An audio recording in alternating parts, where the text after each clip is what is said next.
Halo, perkenalkan nama saya Yani Mandena. Saya mahasiswa keperawatan dari Universitas Pembangunan Indonesia di Manado. Baik, di sini saya akan menjelaskan sedikit tentang manajemen kegawat daruratan pada neonatus. Bayi baru lahir, mempunyai masalah berat, meninggal, cacat. Perlu penanganan cepat. Setiap tahun 4 juta meninggal pada bulan pertama, 2-3 juta meninggal pada minggu pertama. Bayi risiko tinggi. Yang pertama, bayi dengan kegawat daruratan neonatal mempunyai risiko kematian atau bila bisa bertahan hidup akan mengalami gejala sisa. Yang pertama, asfiksia dan komplikasinya. Yang kedua, trauma persalinan dan komplikasinya. Yang ketiga, BBLR. Yang keempat, diare neonatus dengan dehidrasi berat. Yang kelima, shock. Keenam, kelainan metabolisme. Yang kedua, bayi ini perlu perawatan untuk life saving. Tanda bahaya atau decreasing. Yang pertama, asfiksia. Yang kedua, gawat nafas. Yang ketiga, kejang. Yang keempat, hipotermia berat. Yang kelima, hipoglikemia. Yang keenam, dehidrasi berat. Yang ketujuh, shock. Asfiksia. Kejadian asfiksia 7-1000 kelahiran bayi negara berkembang. Yang kedua, 1-1000 kelahiran bayi negara maju. Sebagian besar kematian terjadi segera setelah lahir. Asfiksia. Yang pertama, asfiksia perinatal, asfiksia neonatal.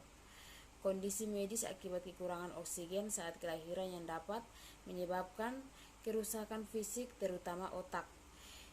Hipoksia dapat menyebabkan kerusakan berbagai organ termasuk jantung, otak, paru, hati, usus, dan ginjal. Kerusakan otak paling sulit pulih. Kasus bayi mungkin tertolong tetapi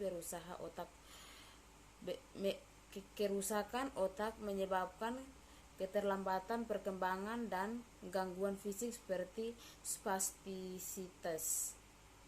Bayi dengan asfiksia akan terlihat pucat atau biru, kurang respon, lunglai, dengan usaha napas rendah. Diperlihatkan pada skor Apgar 5 menit rendah.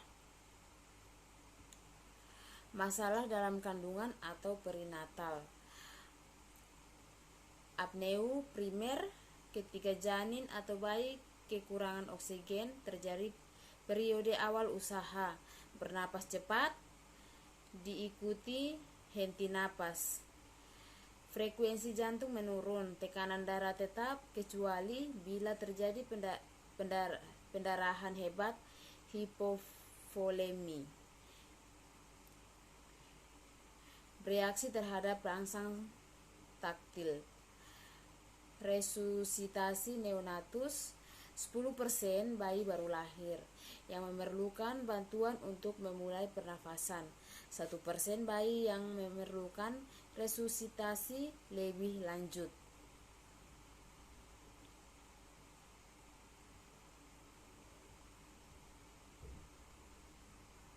Gawat nafas. Yang pertama, gawat nafas atau distress respirasi pada neonatus. 4 gejala utama yaitu 1. Takipnea, laju napas 60 kali per menit normal, laju napas 40 kali per menit. Yang kedua, sianosis sentral pada suhu kamar. Yang ketiga, retalaksi, cekungan pada sternum dan kosta pada saat inspirasi. Yang keempat, grunting, suara pemertil saat ekspirasi. Manajemen umum. Yang pertama, jaga kehangatan bayi. Lebih baik rawat di inkubator. Yang kedua, menghisapkan lendir secara rutin tidak diperlukan. Yang ketiga, penuhi kebutuhan energi dengan memberi infus rumahan. Yang keempat, tangani diagnosis sentral dengan memberi oksigen melalui kateter nafas atau handbox. Manajemen khusus. Yang pertama, memberikan antibiotik untuk kasus curiga sepsis neonatal atau pneumonia neonatal. Yang kedua, pemberian surfaktan untuk RDS atau penyakit membran hialin. Yang ketiga, dekompresi dengan tutusan jantung pada pneumotoraks. Yang keempat, pada bayi baru lahir dengan ketuban bercampur mekonim, tentukan bayi bugar atau tidak. Yang pertama, bugar, tidak perlu laringoskopi dan intubasi. Yang kedua, tidak bugar, laringoskopi, intubasi pipa. Yang ketiga, bila berdikardie, lakukan ventilasi tekanan positif. Manajemen apnea. Yang pertama, lakukan langkah awal resusitasi. Hangatkan bayi, posisikan kepala bayi, bersihkan jalan napas, keringkan sambil dirangsang taktil, berikan oksigen. Yang kedua, kemudian dinilai bila belum bernafas, lakukan resusitasi. Diagnosis, anamnesis, riwayat penyakit keluarga, penyakit ibu dan ayah, dan obat yang dipakai selama kehamilan, problem persalinan atau asfiksia, trauma, infeksi persalinan. Pemeriksaan fisik, bentuk kejang, irritable, hipotoni, hingpix, cry, gangguan pola nafas, pendarahan kulit. Diagnosis, ikterus, ubun-ubun besar cembung.